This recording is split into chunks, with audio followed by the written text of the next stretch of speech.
Pendidikan zaman Hindu-Buddha, faktor-faktor yang memungkinkan berkembangnya peradaban Hindu-Buddha. Yang pertama ada faktor politis.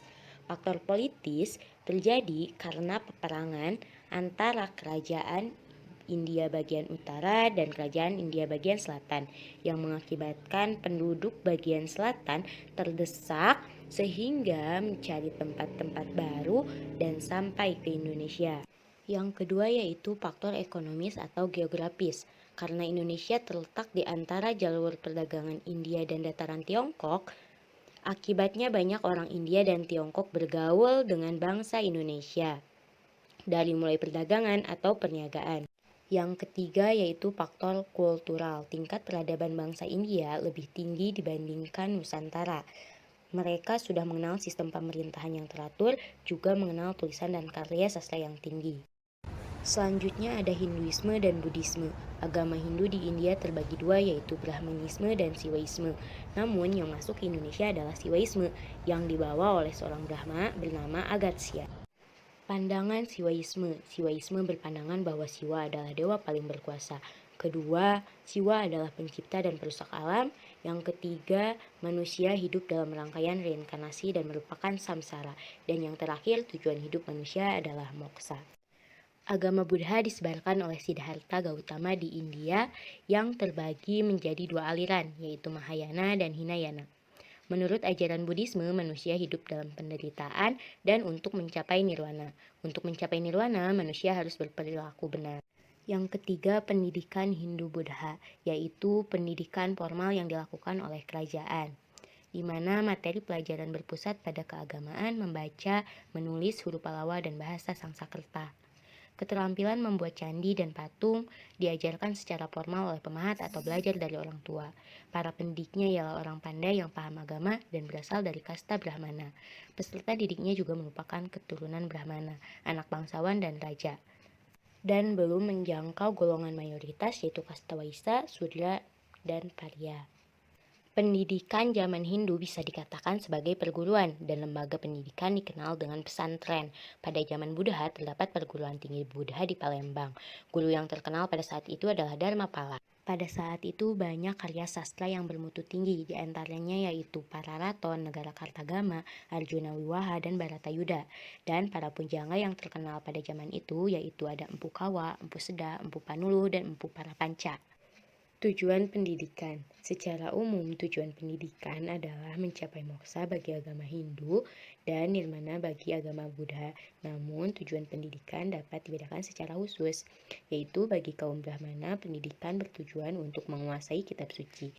Bagi golongan kesatria bertujuan untuk memiliki pengetahuan teoritis dan bagi rakyat biasa bertujuan untuk mendapatkan keterampilan. Sifat-sifat pendidikan pada zaman Hindu-Buddha terbagi menjadi 4. Sifat pendidikan pada waktu itu adalah informal, berpusat pada religi, penghormatan yang tinggi terhadap guru, dan aristokratis, yaitu pendidikan hanya diikuti oleh segolongan masyarakat. Selanjutnya jenis-jenis pendidikan. Yang pertama ada pendidikan intelektual yang dikhususkan untuk menguasai kitab-kitab suci. Yang kedua pendidikan kesatriaan dilakukan untuk mendidik kaum bangsawan. Yang ketiga ada pendidikan keterampilan yaitu pendidikan bagi masyarakat jelata. Lalu ada lembaga pendidikan. Pendidikan pada zaman Hindu-Buddha masih bersifat informal. Namun ada beberapa tempat yang biasa dijadikan sebagai lembaga pendidikan. Yang pertama yaitu pacatrikan atau padepokan, merupakan tempat berkumpulnya para catrik yaitu para murid yang belajar pada guru di suatu tempat sehingga disebut pacatrikan. Yang kedua yaitu pura. Pura merupakan tempat yang berada di sekitar istana dan diperuntukkan bagi putra-putri raja belajar. Yang ketiga, pertapaan. Dikatakan lembaga pendidikan karena orang yang bertapa dianggap telah memiliki pengetahuan kebatinan yang sangat tinggi.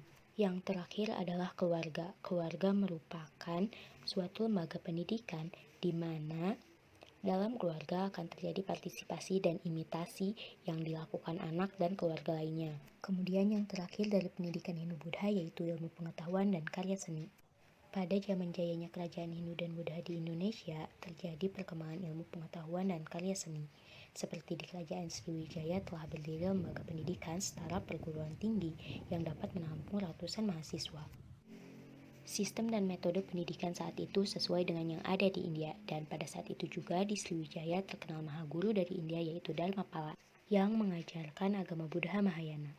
Sedangkan di Mataram terdapat sekolah agama Buddha yang dipimpin oleh orang Jawa yaitu Janadabra. Sampai jatuhnya Majapahit pada abad ke-15, ilmu pengetahuan berkembang terus khususnya di bidang sastra, bahasa, ilmu pemerintahan dan tata negara serta ilmu hukum.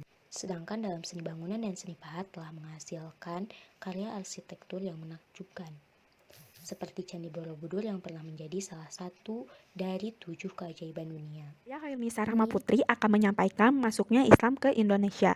Bagaimana Islam masuk ke Indonesia? Terdapat beberapa pendapat yang berbeda, yaitu ada yang berpendapat Islam masuk ke Indonesia melalui Persia, ada yang berpendapat Islam masuk ke Indonesia melalui Gujarat atau India, lalu ada yang berpendapat masuk Islam ke Indonesia melalui Mesir dan Mekah.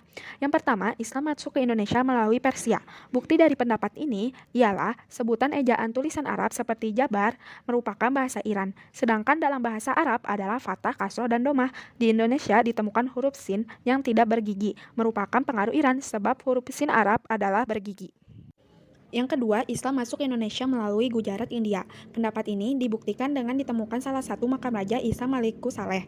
Lalu yang terakhir, Islam masuk ke Indonesia melalui Mesir dan Mekah. Agama Islam masuk ke Indonesia bukan melalui Persia maupun Gujarat, India, melainkan langsung dari Mekah dan melalui Mesir. Pendapat ini dikemukakan oleh Haji Abdul Malik Karim Hamka dengan alasan gelar yang dipakai oleh Raja-Raja Pasai ialah gelar Raja-Raja Mesir yaitu Al-Malik.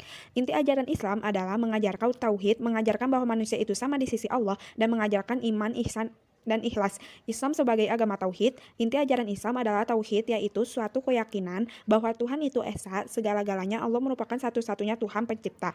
Manusia adalah sama di sisi Allah. Agama Islam mengajarkan persamaan dan persaudaraan di antara sesama manusia. Iman, Islam, dan ihsan. Iman adalah mempercayai akan adanya Allah yang Maha Esa dan Maha Kuasa. Islam adalah mengabdikan dan menyerahkan diri kepada Allah dan tidak menserikatkannya. Ihsan adalah bahwa manusia mengabdi diri atau menyerahkan kepada Allah seperti kita melihat Allah, seperti kita berhadapan dengan Allah, namun apabila kita tidak pernah melihat Allah secara fisik, sebetulnya Allah Maha melihat kepada kita. Perkembangan pendidikan Islam, pertama dari pedagang Jawa yang bertugas untuk berdagang dan membawa misi untuk menyebarkan Islam sejak seorang ulama Maula Malik Ibrahim wafat pada tahun 1419 Masehi. Mahmud Yunus yang pertama kali mendirikan pesantren pada tahun 1960. Para penyebar Islam di Jawa disebut wali. Lebih berkembang kembali pada saat Raden Fatah mendirikan pesantren di hutan Glaga Arum Gresik pada tahun 1475 dan pertama kalinya membuat organisasi Islam pada tahun 1976 oleh Mahmud Yunus. 1568 Kerajaan Demak ditaklukkan oleh Panjang. 1586 ditaklukkan oleh di Mataram. Gemerlang seketa hanya dibunyikan di masjid. Dasar dan tujuan pendidikan Islam yaitu memiliki pengetahuan praktis untuk hidup di dunia sehari-hari. Yang didirikan oleh Antonio Galvano pada tahun 1536 yang bertujuan untuk mengembangkan agama Katolik di Indonesia bagian timur. Dan di sekolah seminari diajarkan agama Katolik dan baca tulis huruf Latin dan juga diajarkan bahasa Latin. Akan tetapi, kependudukan Portugis di Indonesia bagian timur tidak bertahan lama karena pada akhirnya Belanda dapat mengusirnya dan kemudian mengambil alih harta kekayaan gereja Katolik termasuk lembaga pendidikannya dan diserahkan kepada misi Zending Protestan. Yang kedua ada zaman VOC. Pada tahun 1596, Belanda pertama kali mendarat di Teluk Banten di bawah Cornelis de Houtman. Kemudian pada tahun 1602, didirikanlah suatu organisasi yang bergerak pada bidang perdagangan yang kita kenal sebagai VOC. Nah, dan sebagai organisasi yang bergerak pada bidang perdagangan, tentu saja VOC membutuhkan tenaga pembantu dari Bumi Putra. Oleh karenanya, mereka membangun lembaga-lembaga pendidikan di Indonesia. Dasar pendidikan pada zaman ini adalah agama Kristen Protestan, di mana para gubernur VOC memperkembangkan agama Kristen dan mendirikan sekolah-sekolah untuk membendung agama Katolik. Sekolah tersebut dibiayai VOC untuk dijadikan persemaian agama Protestan. Adapun yang menjadi tujuan pendidikan pada zaman VOC ini adalah satu, untuk mengembangkan ajaran Kristen Protestan. Yang kedua, pendidikan yang diberikan kepada Bumi Putra untuk mendapatkan tenaga pembantu yang murah dan dapat dikerjakan di VOC. Sekolah-sekolah pada zaman VOC. 1. Sekolah pendidikan dasar. Tujuan dari sekolah pendidikan dasar adalah untuk mendidik budi pekerti. Yang kedua adalah sekolah Latin. Tujuan dari sekolah Latin adalah untuk mengajarkan bahasa Latin, karena pada zaman ini bahasa Latin merupakan bahasa ilmiah. Yang ketiga ada Seminarium Theologica. VOC menganggap perlu untuk membuka seminarium untuk mendidik calon-calon pendeta. Jadi bisa kita lihat bahwa tujuan dari sekolah ini adalah untuk mengajarkan kependedaan di mana pendeta bertugas sebagai seorang guru dan juga ulama pada agama Kristen. Yang keempat ada Akademi Pelayaran atau Akademi der Marine. Siswa yang diterima di akademi ini adalah mereka yang berusia 12 sampai 14 tahun dan beragama Kristen Protestan. Nah, dari sini dapat kita ketahui bahwa penyelenggaraan pendidikan oleh VOC hanya ditujukan kepada masyarakat yang beragama Kristen, karena tujuan awal dari pendidikan pada zaman ini adalah untuk mengembangkan agama Kristen, sehingga VOC sama sekali tidak memperhatikan pendidikan bagi penduduk asli yang beragama Islam. Yang ketiga, zaman kependudukan Hindia Belanda. Jenis-jenis sekolah pada zaman kependudukan Hindia Belanda terbagi menjadi 3. 1. Sekolah untuk orang Eropa. A. Sekolah dasar. Sekolah dasar yang pertama untuk orang Eropa dibuka pada tanggal 24 Februari 1817 di Batavia, dan pada tahun 1820 dikembangkan di Cirebon, Semarang, Surakarta, Surabaya, dan Gresik. Sekolah tersebut dinamai dengan European Language School atau ELS. Yang kedua ada sekolah lanjutan. Sekolah lanjutan untuk orang Eropa baru didirikan pada tahun 1860 dengan mendirikan gimnasium atau sekolah menengah atas perintah Raja Willem III, sehingga nama sekolah tersebut diberi nama Gimnasium Willem III di Batavia. Selanjutnya, gimnasium ini dirubah namanya menjadi HBS atau Hogery Brothers School dengan lama belajar 5 tahun. Pada tahun 1875 didirikan di Surabaya dan pada tahun 1877 didirikan di Semarang. Yang kedua ada sekolah untuk bumi putra. A. Sekolah rakyat. Sekolah rakyat terbagi menjadi 2. Yang pertama, sekolah rakyat kelas 1, yaitu sekolah yang diperuntukkan bagi anak-anak bumi putra dari golongan pemuka-pemuka, tokoh-tokoh terkemuka, dan orang-orang bumi putra terhormat. Yang kedua, sekolah rakyat kelas 2 adalah sekolah dasar bagi anak-anak bumi putra rakyat biasa. Yang berikutnya adalah sekolah raja. Sekolah ini diperuntukkan bagi anak-anak bumi putra, kepala daerah, atau orang-orang terhormat lainnya. Yang berikutnya ada sekolah lanjutan. Sekolah lanjutan untuk bumi putra pada abad ke-19 belum didirikan. Baru pada abad ke-20, yaitu pada tahun 1914 berdiri MULO, dan pada tahun 1919 berdiri AMS. Lalu, jenis sekolah yang ketiga ada sekolah kejuruan. Pemerintah Hindia Belanda pada abad ke-19 tidak mendirikan sekolah kejuruan untuk bumi putra. Nah, sekolah kejuruan ini terbagi menjadi 3. Yang pertama ada sekolah pertukangan, yang kedua ada sekolah pendidikan guru, dan yang terakhir ada sekolah gadis. Zaman kependudukan Jepang. Di Jepang memperkenalkan militerisme dengan landasan ideal dalam pemerintahannya di Indonesia. Landasan itu ialah kemakmuran bersama Asia Timur Raya berpusat di Jepang, Manchuria, dan Cina. Pada masa kependudukan Jepang, semua sekolah merupakan sekolah negeri yang merupakan tanggung jawab pemerintah. Di samping sekolah rakyat, dibuka juga sekolah lanjutan, sekolah guru, sekolah kejuruan termasuk sekolah pelayaran, dan beberapa sekolah tinggi tertentu. Landasan ideal pendidikan pada masa Jepang ini disebut Hakko Ichiu, yaitu bangsa Indonesia bekerja sama dengan bangsa Jepang dalam rangka mencapai kemakmuran bersama Asia Raya. Tujuan pendidikan Jepang di Indonesia adalah menyediakan tenaga sukarela dan prajurit-prajurit untuk membantu peperangan bagi kemenangan Jepang. Sistem persekolahan. Jenis sekolah hanya terdiri dari sekolah rakyat 6 tahun atau Kokumin-gakko, SMP 3 tahun atau Kotochugakko, dan sekolah menengah tinggi 3 tahun atau Kokiasemen-gakko. Pada zaman Jepang, didirikan sekolah pelayaran dan sekolah pelayaran tinggi. Pendidikan Nasional Indonesia pada tahun 1945 sampai 1950 dari proklamasi sampai RIS. Beberapa bulan setelah proklamasi kemerdekaan, Menteri Pendidikan, Pengajaran dan Kebudayaan Ki Hajar Dewantara mengeluarkan instruksi umum yang menyuruhkan kepada para guru supaya membuang jauh-jauh sistem pendidikan kolonial dan mengutamakan patriotisme. Secara rinci, isi dari instruksi umum tersebut adalah 1. Pengibaran Sang Merah Putih setiap hari di halaman sekolah, kemudian menyanyikan lagu Kebangsaan Indonesia Raya, lalu menghentikan pengibaran bendera Jepang dan menghapuskan nyanyian Kimigayo atau lagu Kebangsaan Jepang, kemudian menghapuskan pelajaran bahasa Jepang, serta segala upacara yang berasal dari pemerintah bala tentara Jepang. Yang terakhir, memberi semangat kebangsaan kepada semua murid yang ada di sekolah. Menyertai instruksi umum tersebut, dikeluarkanlah berbagai peraturan dalam kabinet-kabinet selanjutnya untuk mengubah sistem pendidikan dan pengajaran lama dengan sistem pengajaran yang lebih demokratis. Diawali dengan Kongres Pendidikan, maka Menteri PP dan K membentuk Komisi Pendidikan. Komisi Pendidikan inilah yang membentuk panitia perancang RUU mengenai pendidikan dan pengajaran. Undang-Undang Dasar 1945 merupakan pedoman di lapangan pendidikan. Pasal-pasal dalam UUD 1945 yang menyatakan secara tersurat tentang pendidikan ada di dalam pasal 31 yang menyatakan pertama, tiap-tiap warga negara berhak mendapatkan pengajaran, dan yang kedua, pemerintah mengusahakan dan menyelenggarakan satu sistem pengajaran yang diatur dengan undang-undang. Sedangkan Konstitusi Sementara RIS berlaku sejak 27 Desember 1949 sampai 17 Agustus 1950.